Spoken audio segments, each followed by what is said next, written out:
មានន័យថាម៉េចចង់ថាអ្នកប្រឆាំងគ្មានលុយចាញ់ត្រឹមស្រាមកដល់70000មានន័យចឹងទេស្រានេះថ្លៃណាស់បើមានការយល់ច្រឡំពួកយើងពិបាកទទួលយកប៉ុន្មានហើយស្រាមកដល់70000ស្មើនឹងប្រាក់ខែខ្ញុំមួយឆ្នាំខ្ញុំមិនហ៊ានផឹកទេលើថាអ្នកប្រឆាំងរាប់អានជាមួយគ្រូសាស្ត្រអភិជនលំដាប់ខ្ពស់នៅឡុងឈិនចំណេញលុយមិនតិចទេលុយប៉ុណ្ណឹងមិនអស់ចាសម្រាប់អ្នកប្រឆាំងទេអ្នកប្រឆាំងកំងស្រានេះមែនទេខ្ញុំប្រាប់ពួកគេនៅពេលនេះថាខ្ញុំមិនមែនជាអ្នកកំងច្បាស់ជាខ្មាស់គេស្លាប់ហើយណាចុះមកស្រាមកដល់70000មិនអីទេយើងខានជុំគ្នាជុំហើយស្រានេះខ្ញុំកំងទទួលអ្នកគ្រប់គ្នាខ្ញុំថាហើយលុយតិចតួចមិនអស់ចាទេសម្រាប់អ្នកប្រឆាំងនោះអ្នកប្រឆាំងពួកខ្ញុំមិនគួរសាំទេស្រាមួយ10តម្លៃ70000ខ្ញុំចង់ដឹងថាវាមានរសជាតិបែបណាអ្នកប្រឆាំងអញ្ចឹងឈប់សិននេះគឺទឹកពុលមាត់មិនអោយពិសាទ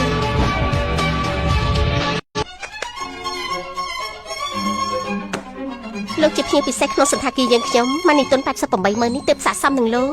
88000ខ្ញុំមិនច្រឡំទេអ្នកប្រឆាំងមិនស្មានថាដើម្បីមករួមថ្នាក់ប្រមាណអ្នកអ្នកប្រុសដៃទូលីដល់ម្លឹងទេ88000នេះខ្ញុំត្រូវដឹកជញ្ជូន10ឆ្នាំការចំណាយរបស់អ្នកមានដូចជាហួសមានពេកហើយស្រានេះមានច្រឡំដែរទេមិនខុសទេលោកឈិនការចំណាយយប់នេះទាំងអស់ហាងនេះជាអ្នកចេញទាំងស្រុង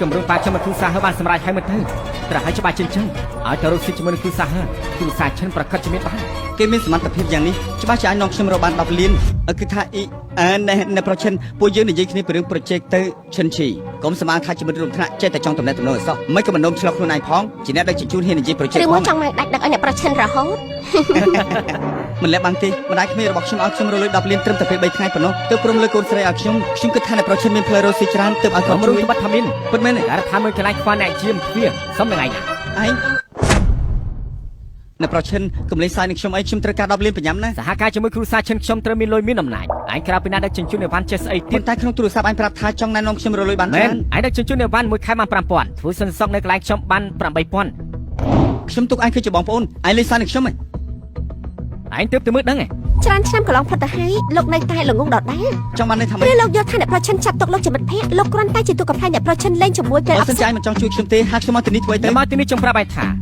ាឈិនជីឯងត្រឹមតែជីឆ្កែមួយក្បាលខ្ញុំហៅពេលណាក៏បានលោកឈិនយ៉ាងម៉េចហើយនៅសន្តាគារដដែលគាត់ចំណាយអស់13លានចំណាយកាន់តែច្រើនកាន់តែល្អចំណាយនៅសន្តាគាររបស់យើងជាកិត្តិយសតោះខ្ញុំចង់ចូលទៅជួបគេបន្តិចឈិនអ៊ីមីងឯងកំហួសហេតុពេកណាឯងចង់បានលុយ10លានអញ្ចឹងឯងលួចជង្គង់គ្រូឬឆ្កែខ្ញុំប្រែចាយពិចារណាឲ្យឯងខ្ចី10លានបានគ្រាន់តែព្រុសបាន10លានស្រួលមែនទេនៅឈរធ្វើស្អីទៀតព្រុសទៅលីឡើងពួកឯងក៏ប្រមាថខ្ញុំពេកយ៉ាងម៉េចចង់វាយខ្ញុំហ៎មកបាយមកកន្លែងនេះបាយមកខ្ញុំពិតជាចង់វាយឯងតែខ្ញុំចិត្តខ្លាចជាពុករបស់គេហើយខ្ញុំត្រូវធ្វើគំរូល្អដល់កូនម្ដងនេះលើកលែងឯងចង់ធ្វើអីថ្ងៃនេះមានភ្ញៀវ VIP អ្នកទាំងអស់គ្នាស្រែកលោឡាស្អីគួរចង់សំទេប្រធានចាងមកចំពេលល្អណាស់វាបង្ករឿងនៅទីនេះបញ្ញាប់ដេញវាចេញទៅ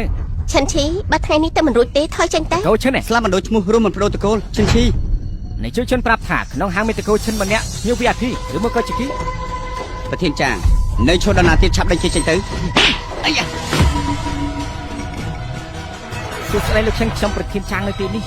លោកប្រធានចាងមិនក៏គោរពអ្នកដឹកជញ្ជូនអីវ៉ាន់នេះទៅវិញលោកឈិនម្នាក់នេះគឺជាភ្ញៀវ VIP របស់យើងអ្នកជួយហ្វងផ្ដាំផ្ទាល់មាត់ឲ្យទទួលគេយ៉ាងពិសេសដឹងដែរទេលោកមើលគេគ្រាន់តែជាអ្នកដឹកជញ្ជូនអីវ៉ាន់មិនអាចជាភ្ញៀវ VIP សន្តាគារអ៊ីនជីភ្ញៀវពិសេសតកោឈិនណាសំដៅលើអ្នកប្រុសឈិននេះឯតកោឈិនដែរចាំខ្ញុំមិនបានទេបាទខ្ញុំឈិនសាន់ហឺត្រាស់ហើយមនុស្សរបស់លោកប្រាប់ថាខ្ញុំចំណាយជប់នេះ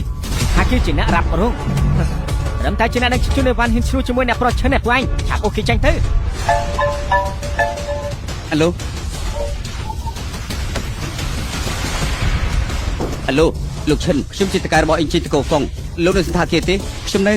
ប៉ុន្តែមនុស្សរបស់លោកចង់ដេញខ្ញុំចេញក្រៅថាម៉េចខ្ញុំទៅដល់លើហើយឆាប់ឡើង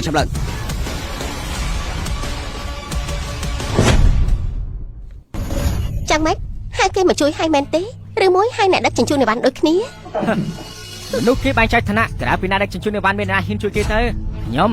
ំជាម្ចាស់កម្មវិធីសូម្បីលោកចាងក៏គ្រប់ចំណាយហើយអ្នកណាមកក៏អត់បញ្ចុចខ្ញុំប្រកាន់ជាមួយអញណាត្រឹមតែពួកអញប្រហែលអ្នកមិននឹងអាចវាយឈ្នះខ្ញុំបានទៅអ្នកទូរស័ព្ទមកខ្ញុំមុននេះគឺជាតកែរបស់អ៊ីនជីណា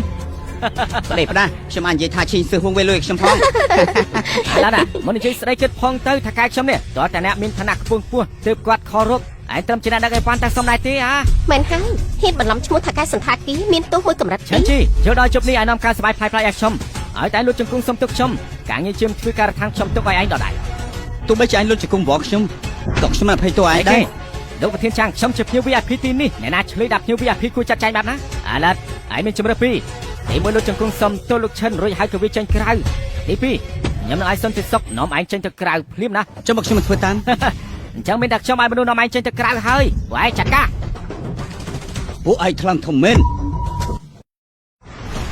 ពួកឯងនេះថ្លឹងធំមែនលោកឈិនខ្ញុំទៅទូរស័ព្ទឲ្យលោកអបាញ់មិញនេះឯងស៊ីហ្វុងត្រូវទេមនុស្សរបស់លោកលេងដៃធ្ងន់ណាស់ ឯងចុះហ៊ានហៅទៅជួយជើងថាស៊ីហ្វុងឯងចង់ស្លាប់ឯងទេ បិទមាត់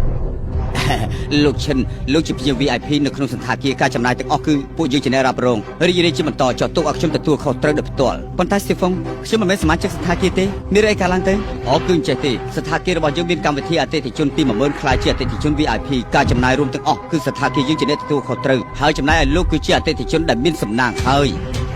លោកហ្វុងគេជាអ្នកដឹកជញ្ជូនអីវ៉ាន់ទេអូយ ថោកទាប ឥឡូវគេជាភ្ញៀវ VIP ក្នុងសន្តាគារមានកិត្តិយសខ្លាំងណាស់ខ្ញុំគួរតែយកចិត្តគេវិញចឹងជីយកដល់ពួកជើងធ្លាប់ជាបងប្អូននឹងគ្នា កំលេចគ្នានេះឃើញមុខអញជ្រិញណាបើសិនជាលោកឈិនមិនចង់ឃើញមុខឯងទេបានអ្នកយាមអូខេចេញក្រៅភ្លាមទៅ អេលោកហ្វុងខ្ញុំជាភ្ញៀវ VIP ឈិនអាសានគឺជាពួកខ្ញុំលោកស្គាល់ដែរទេ ឈប់សិន